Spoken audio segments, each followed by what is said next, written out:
What's up, everybody? This is Dominant Roller TV. It's your man, Charlie. I'm sitting here with Miss Rosalind Ford. How you doing today? Yes, I'm great. How are you? I'm doing good. So, tell me about your book. Oh, I have Love Money. Well, I have an awesome story, awesome testimony that I want to share with the world. Yeah. My book is basically testimony.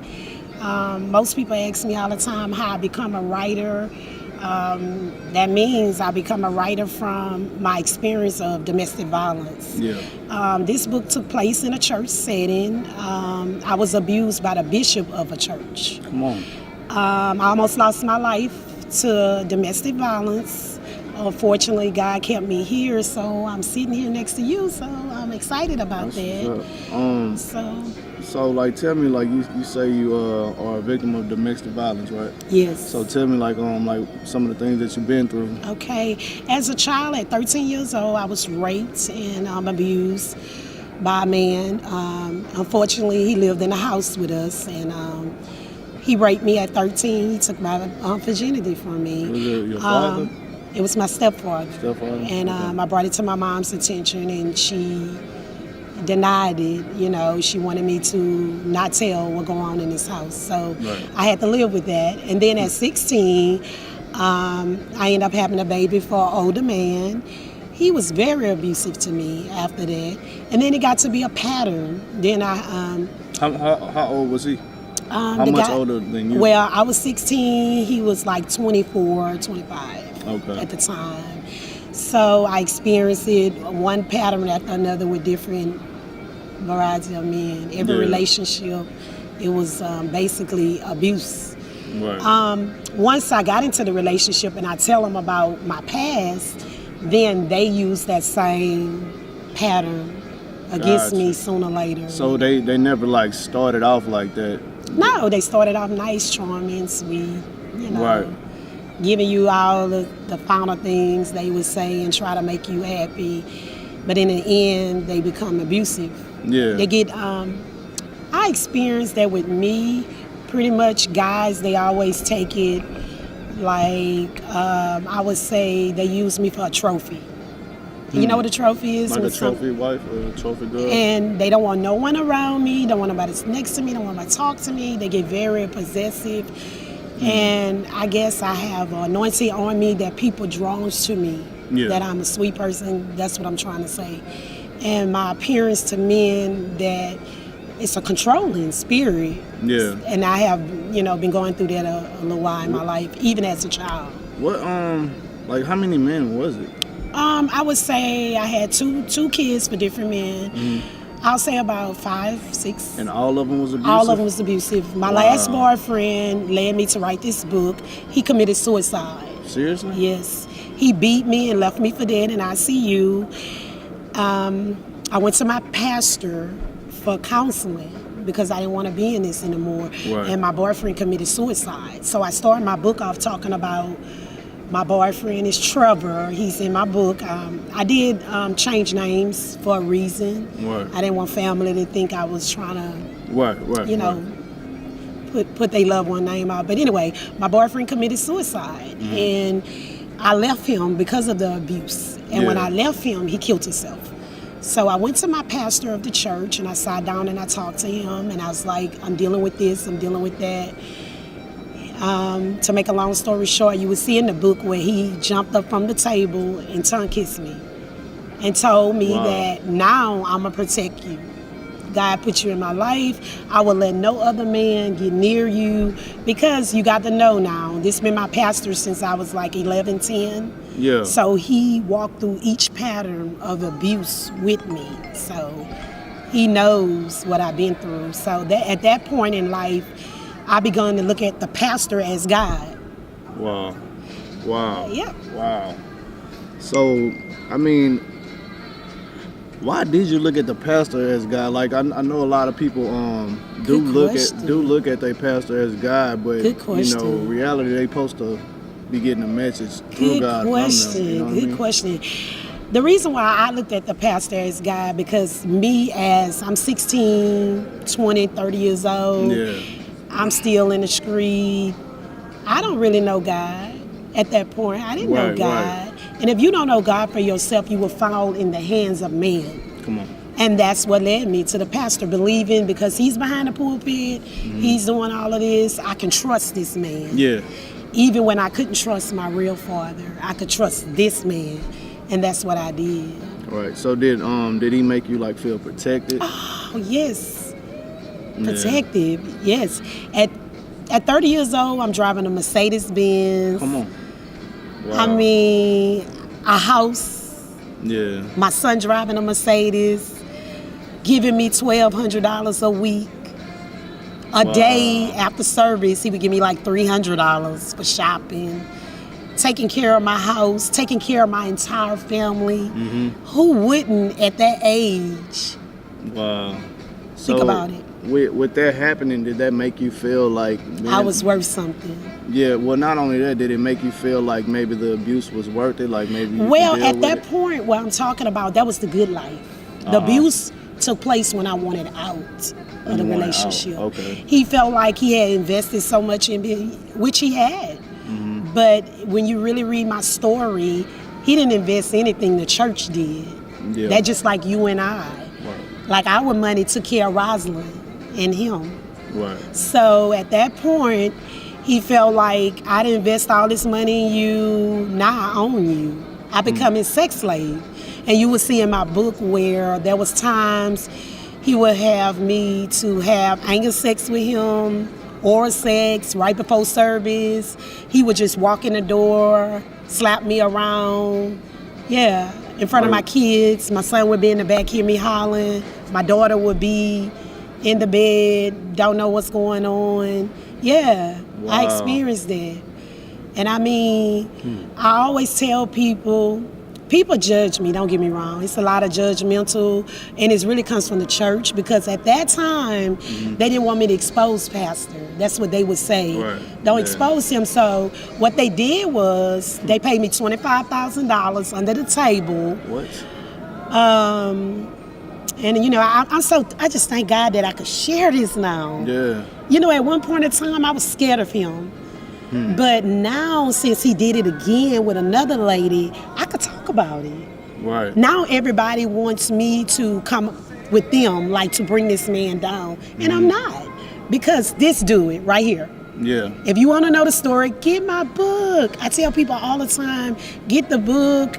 I mean, I went from detail to detail. Yeah. And I had to relive this. Like this story, I had to relive everything that took place in my life. And I tell people all the time that I'm making it, I'm like a puzzle. Yeah. I'm putting my life back together. That was the book about. If I never get a chance to sit next to Oprah or be on a major deal with a book deal, Yeah. y'all know about my story. This is my healing process. Come on. How I become an author, I start writing about it. I have several novels that's getting ready to come out that's pertaining to my life, what I just told you as being raped and couldn't talk about it. They have a lot of people that go through domestic violence and they're afraid. Now, on my book tour, I have met a lot of people that went through domestic violence. Right. And they're afraid to talk about it. Yeah. And now that I'm coming out with it, so many people have came forward. Right. And they're asking me to come Not speak. only that, it's a lot of people that's been raped, molested. Oh, you know what I'm God, saying? yes. Just all type of things. And it don't just have to take place at a church. Right. My abuse started from home. Yeah. This is what I want to ask you. Yes, though. sure. When did you get to the point where you wanted to leave? I mean, like you said, you was living a good life. He was paying you a weekly allowance and things like that. So, like, what made you be like, I don't want this anymore to make him start? As I matured, as I went through the domestic abuse with him, and my age started changing, you know that. Yeah. Because I was with him since I was like 30. Okay. So my age started changing. I started getting out, looking at myself more like I'm somebody. Right. Okay. Now I want a difference. I got tired of sleeping with that woman husband. I got tired of that. I deserve my own. I looked at myself in the mirror and I'm like, do you deserve to be sidelined, Rosalind? Do you deserve that? And in order for God to give me what he has for me, I had to let that go. Like that wasn't right. And I tell people all the time, it may look like it's fun sleeping with that person, husband or boyfriend. There's no fun in that. Right. And for him to treat me like an inside whore and an inside sex slave just because I want material stuff, let me show you the difference. Right now, I got Mercedes-Benz. I got my own house. I got my own 2 rent houses. I have my own business going on. I'm an entrepreneur. I'm a strong black woman. And he didn't give me that. Right. Rosalind developed that. But at that point in my life, I was weak. Yeah. I felt like I was unworthless. I felt like I didn't have much because all my life I've been abused, sex, raped, mistreated. So now I'm able to know God for myself. Yeah. And I'm able to suck all that in and wipe myself off and look glamorous and don't worry about the hate and the judgmental, because I do deal with that. You look great, Rosalind. Thank you. And I feel great. You don't look like you've been through what you've been through. I know. Look, I've seen the pictures in the book. And I'm ambitious. Yeah. And that's what makes me dominant. I'm ambitious. Come on, I'm gonna ask you about that. You are ambitious. I'm ambitious. But tell me, being that like the pictures that I seen in the book, right? You know what I'm saying? If you don't mind, can you like say some of the things that you experienced? I don't want to get tear up because it do bring back memories, but in this book you will see where this man raped me constantly. I mean, he took my sex and used it for like fun. He would come in my house and bend me over, make me have oral sex with him, go in my rectum, and I'm so happy to talk about this. It don't matter. Yeah. He would drag me sometime out the car by my hair. If he see me on a cell phone, he would drag me and slap me around. My last bad experience, and I'm just going to share that because I don't want to give y'all too many juices of the book. Okay, yeah. The last experience was in New York City. He got mad because my little girl dad called me on the phone. My daughter was spending time with her dad while I'm hoeing with the pastor. I'm gonna be honest. Right.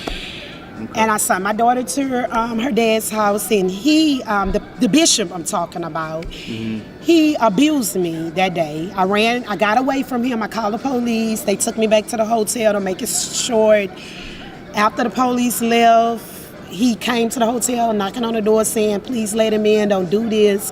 His name can be scattered everywhere. He came in and hit me across my head with a lamp. Wow. And he beat me, and he beat me, and he beat me. Then the hotel lady came in there. They called ICU because I was out of it. Wow. They put me in the hospital, and then that was the worst part of it. Yeah. And then you want to know what happened after that? Wow. After I got out the hospital, I went back to him. Why? Good question. Why? Number one, I was scared. I was scared that he was going to actually kill me. Yeah, I thought my life was over. See, all right. That's one of them things I don't understand, but I mean... No, please, help me. It's like... It seemed like when you went to the hospital, it was the golden opportunity for you not to return. Yes. Yeah, but you're not the only one to do that. You know what I'm saying? A lot of women do that. Like they get beat up and they get to the point where it's very critical, and then they still return. Like why? What is the mental mindset? I'm glad you said that. The reason why I stayed in it, number one, I was scared of him. He had got me to the point where I was afraid that he may kill me, take me from my son and daughter. So at that point, I just gave it up and say, well, you know what? I want out. I'm not gonna do this with you again. I mean, you tried to kill me, and I mean, you're not gonna stop hitting me. Unfortunately, you're gonna see in the book where he kept going on and on. He laid there and told me that I will not see my daughter or son again if I leave him, because I carry so much information about this man. I carry so much. It's so much that I could say that I didn't really even put in the book, you know. I could make a third book that I didn't say, but kept me in it, and that's the title of my book, Blood Money.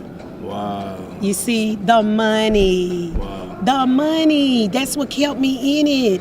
And money is the rule of all evil. I had to learn. I'm back again. If he take all this stuff away from me, my house, my car, he start giving me money, I go back to being little nothing Rosalind. That's how the devil had me thinking. Wow. So that's what kept me in it, the money. So I named my book Blood Money. And people's like, blood money, blood money. See the blood money. Where the title's coming from? Blood money is because it's the beatings and the money and the gifts. The beatings and the money and the trips. Right. The book, Seed of Blood Money, is the second part. Is the seed that he planted when I went in his office for counseling. It was a seed. Wow. He been watching me since I was 12, 13 years old. Wow. He the same pastor that told my mom, oh, she's beautiful. You need to keep her away from boys. But all the time, he was planning to have me himself when I got to be a little older. He said, I always been in love with you since you was a little girl. And you'll see in my book where, I talk about that. But I won't talk about too much, like I said, because I'm giving the juices, and this is not a book. It's a movie. It's a testimony. Ooh, and it's a movie that I'm gonna write one day. Okay, I'm looking forward to seeing that. Yes. Wow. So, I know you've been doing like a lot of book signings lately. Yes. I know you got a book tour coming up. Tell me about that. Yes. Well, I'm actually on my book tour now. Okay. As we speak, I travel. So this is part of your book tour. Oh, that's what's up. Yes. I'm so excited. I'm on a book tour right now. Basically, I'm just really trying to get my book out, trying to get people to hear my testimony. I go around to the different cities and states, and I set up. I network with people wherever they got an event. As being an author or artwork or whatever they got going on, I can fit in. I do that. I set up book signings on my own. I'm my own manager besides God. I'm out here just branding myself, grinding by myself. I did my own copyright. I did my own editing. So if things are a little off in the book, I did it. And but you can still understand the story. Right. I did my own everything. Everything you see me doing, I create that on my own. Do I have a team with me? Yeah, me and maybe my niece or my daughter. But I never have a team with me. All my sales, they send it straight to my bank. I never have cash on me. Okay. So I'm just excited about this movement that other people are reaching out to me. Yeah. I have a trip coming up in New York City, and I'm healing now, so I'm able to go back there now. And the reason why I took place, the lady read my book.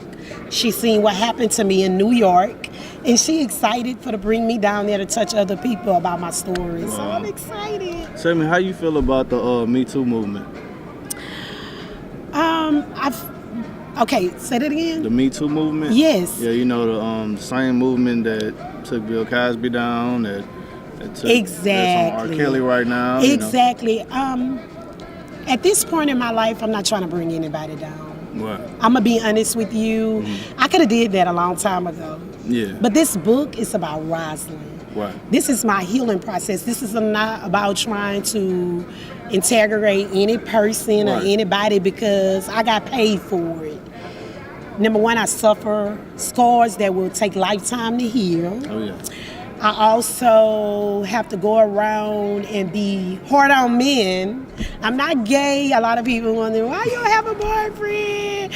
Because I don't want a boyfriend. I want a husband. Right up. I deserve it. I feel like in my life I've been through so much this time that I deserve it all. I mean, I'm not going to say I'm gay where I don't want a man, but I want a man that's going to be there for life. If I'm interact with people, that means I can mingle with people, but it's not going to go no further than that. And as the Me Too movement, like I say, I'm an entrepreneur. I'm not trying to bring anybody down. I'm just like a puzzle. I'm putting my life back together again. Yeah. And I think this is going to get me where I need to be in life. As healing, I'll be a better person for myself. Right. And this helped me to love Rosalind, basically. That's all I'm trying to do, is love me. That's what's up. So, what kind of advice would you give, a young lady that may be in the same situation and they wondering, what should I do? I would tell them, sister, I can't stress this enough. I do it on the media all the time. I I would say this. These are the guidelines. If a guy have a problem with your cell phone, your dress code, your friend, your stalking, I would tell you, try to be the strong woman first. First, start loving you. Right. Start doing everything for you. Because if a man see a strong woman and a go-getter and a hustler and a grinder and somebody who not really out here looking for a man for money and just got her own everything, they'll know how to appreciate you. They can love you. You know what I tell women all the time? You could be anything you put your mind to it. It's a mind thing. And a lot of us go through domestic abuse because we feeling sorry for ourselves. So we feel like, and most of the time the guys are driving our cars, they're spending our money, they're on your Section 8 or your housing, they're eating your baby food up, and you're taking care of them. That's because you have low self-esteem of yourself. Right. But when you start picking your self-esteem up, you start growing. It's not saying you're going to overpower a man that you don't need a man. That's not what I'm saying. We need a man. We need a man. I do. But I am the point in my life where I'm strong now that I'm not going to tolerate it. Right. And I'll tell any woman, if a man hits you once, they'll hit you twice. One time, that's all it takes for the verbal and mental abuse. If they hit you once, they're going to do it again because you allow them. If they disrespect you one time and you allow them to disrespect you, they're going to disrespect you. Right. Not only that, verbal abuse. It's the worst. That's big, just as big as physical abuse. It stays there. Yeah. I experienced that as a child. Right. I experienced verbal abuse. Okay. Bad abuse. On a high note, like, what are you doing, like, besides the book tour? I know you got the 2 books. What's next? Actually, I have a new book coming out. Come on. What's that called? I'm excited about my new book. I hadn't started promoting it yet. As you guys can see if you're following me, I have a book called I'm Not Your Superwoman. Come on. And basically it's talking about being the man's superwoman. And it basically leads to my story. And then I have another book coming out, it say After the Pain, and that's after the pain that I experienced, what I'm doing now. Yeah, I'm looking forward to that. So that's what I'm excited about. Okay. And I also have a story coming out. It says that the secrets lived in that house. Come on. And that little house, it took a lot of secrets in there that made me the vulnerable woman that I am today. I mean, like I told you earlier in the interview, I was abused as a child at 13. Yeah. And my mother didn't ever want me to talk about it. And I know it's going to bring a lot of hate and a hurt from a lot of people because they expected me to be quiet since my mother is not living. But now I'm able to talk about this. I'm able to, so. That's what's up. So look, you was about to tell me before, but I want to ask you, what makes you dominant? I'm ambitious, grinder, hustler, go-getter. Yeah. That's all I can say. That's what's up. I'm excited. I'm enjoying this interview. I really am. I really am too. Thank you. So who your fashion designer? I know you say you don't have a team, but you look glammed up. Yeah, I'm glammed up today. I want y'all to know I went to a fashion stop. Okay. Kevin. That's out here in yes, he's right there on Airline Highway. He got me all fitted up for today. Okay. So I'm excited about that. He hooked me up. As far as my hair, her name is LaToya. She does my hair. They call her Sasha. So he does a great job with all my makeup and my hair, and he styles me up, hook me outside. That's what's up. Yeah. What keeps you motivated? Me, my kids. That's what motivates me, really. Me, Rosalind. Yeah. I look at myself every day, I'm like, girl, what you got up your sleeve next? I like that. So, me. Look, so what I wanna ask you is I wanna ask you so like being that you went through what you went through, Yes. you know what I'm saying? I know you had to be like hard on yourself even, you know what I'm saying? I'm still hard on myself. Yeah, so like I'm trying to see like when did you get to the point where you gave yourself a chance to build yourself back up? Like when did you forgive yourself for letting yourself And walked away. Yeah, like, I gave my life to Christ at the time. That's the only thing can heal us, y'all. I promise you. Yeah. God. Right. I got saved, and I'm gonna go ahead and say this because God's telling me to say this, and I didn't want to talk about it, but yeah, this the right place to talk about it. You know, you're the first one to go hear it, y'all. Okay. This another book that I'm coming out with, and it's gonna be shocking to people, but I gotta talk about it. I got saved. Come on. And I became a minister. I stood in the pulpit, and I was touching so many people with my life, with my story, with my change. And I felt like I let a lot of people down because I went back to the street. But let me tell you what sent me back. I got saved, and I went on a ministry with a lady. I'm not going to expose her, but she will in due time, because I'm a writing, and God said, we have to start exposing these people. Come on. These people that's taking the pulpits, we have to start talking about it.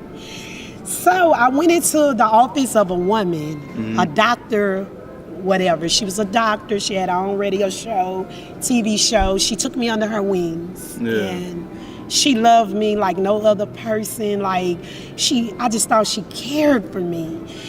And at that point, I'm a minister, now I'm speaking the word of God, I'm traveling, I'm getting the word out, I'm fired up in the pulpit, I'm just doing my thing, I'm working for the Lord, and that's what I want to do.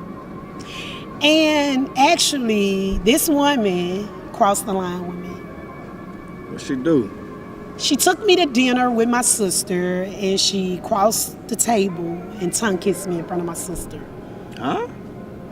And she's a big lady, a big doctor, whatever. What right made now, her feel entitled to do that? She said that she wanted to tell me, because let me tell you, my sister is the more type of, she down. My sister like Okay. She don't really care about what people say about her. She gonna be her in church, our church, that's just her. That's just how she live. Okay.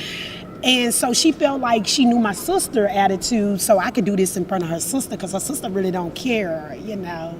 So at that point, we sat down at Chimes and ate, and she jumped up and kissed me. She told me she was in love with me. She said, Rosalind, I went through the same thing you experiencing right now with men, and that's why I don't want you to go back to that life. She said that she was going to take care of me. She had all the money. Oh, yes. I was drugged. She drugged me. She put Visine in my drink. Wow. When my family found me, I was in a hospital in New Orleans. She had drugged me. And you know what happened, right? She had me. So you were taken advantage of by a woman once again. Wow. I got an awesome testimony, y'all. I'm telling you, they look at this little lady and they don't have a clue why I'm so like I am. Wow. I've been damaged, I've been broken, I've been hurt, I've been disappointed. And I'm kind of like Job, you know, in the Bible. If you read scripture, you would see all the trials and tribulation that this man experienced. And I know God has something for me, and I know he had work for me. Because once she crossed the line with me, I ended up in the hospital. She called my family. They came to New Orleans. She had put Visine in my drink. She said it happened at the restaurant, which that would have never took place because I would have been out by then. All I remember dropping my sister off, and she was taking me home, and I ended up in New Orleans from her place. I had been had. Once I was in the hospital, I had been had by this woman. Yeah. So I have an awesome book. Yeah. That's coming out on that, but that's What's just that another. one called? I don't have a title yet. Okay. But I'm writing to it. Wow. So the demons that's in the pulpit probably would be the name, because they're demons. So it's not just because he was a man that done it. I was done it also by a woman, pastor. So I mean, it's serious. And I look at her right now on TV. She's a big lady. I watch her. Her time coming, though. I promise you. I got something for it. Yeah, I promise you. Look, people need to know this. If people want to check out your books, how can they do that? Yeah, they could contact me at my Facebook at Rosalind Ford, author Rosalind Ford. I have 2 pages there. I'm on Instagram as Rosalind Ford. You can DM me. I always tell them DM me, inbox me.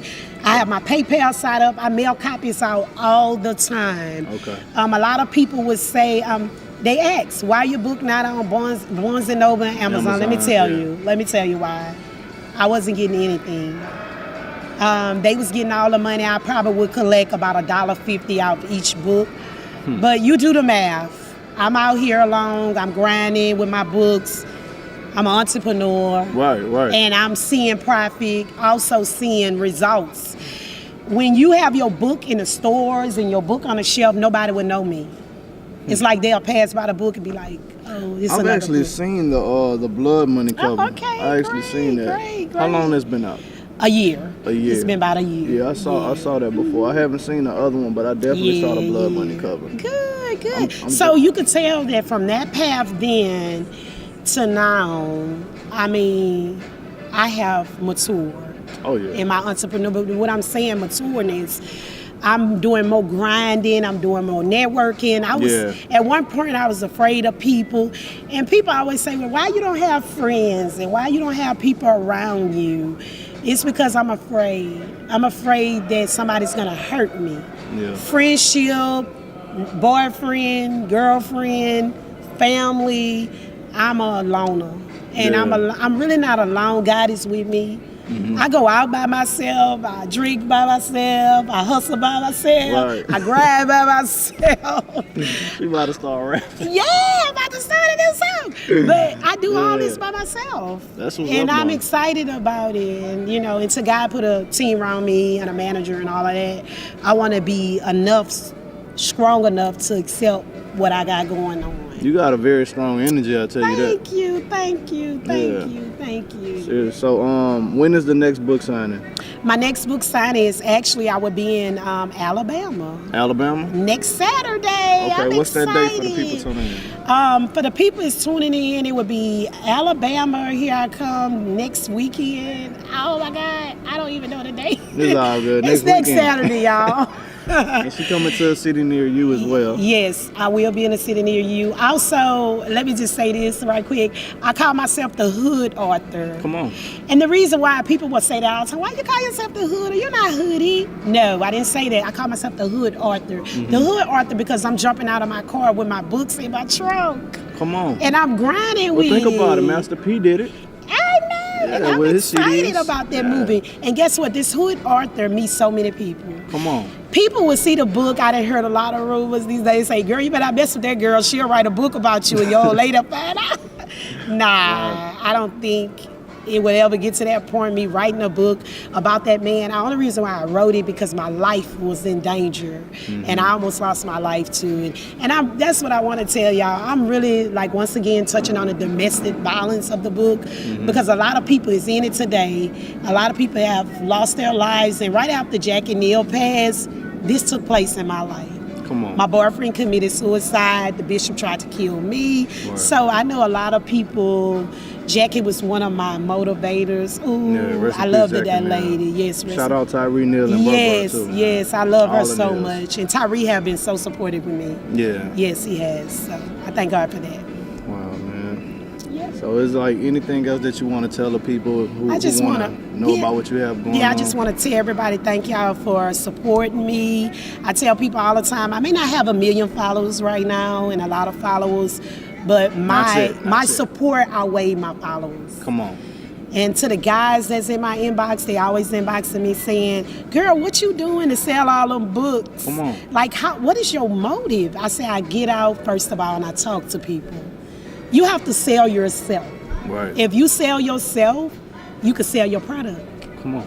Your product can't just sit there and don't sell. I sell my product because I'm selling myself. And that's the trick, So I just want to tell everybody thank you for just supporting me. Thank you for just being on my side because I can't do it without my fans. Come on. And I tell people all the time, business, rappers, artists, singers, dancers, hairstylists, you have to love people. Right. And that's the only way you're going to be successful. So I just thank God for everybody that's been on the journey with me. And for those who want to be on the journey and can't. So. Can I give you a hug? Oh, yes. It's a pleasure talking to you. Thank you. Look, man, y'all keep it locked. Check out Miss Rosalind. You see the books, man. Check out this book. Again, How can they get at you? What's the phone number, the email? Yes, my email is Rosalind at 1222@gmail.com. My Facebook is Author Rosalind Ford. My Instagram is Ford.Rosalind. You can also call my business phone at 225-228-8789. Just want to say thank you guys for the support. Look, y'all keep it locked. This is Dominant Roller TV.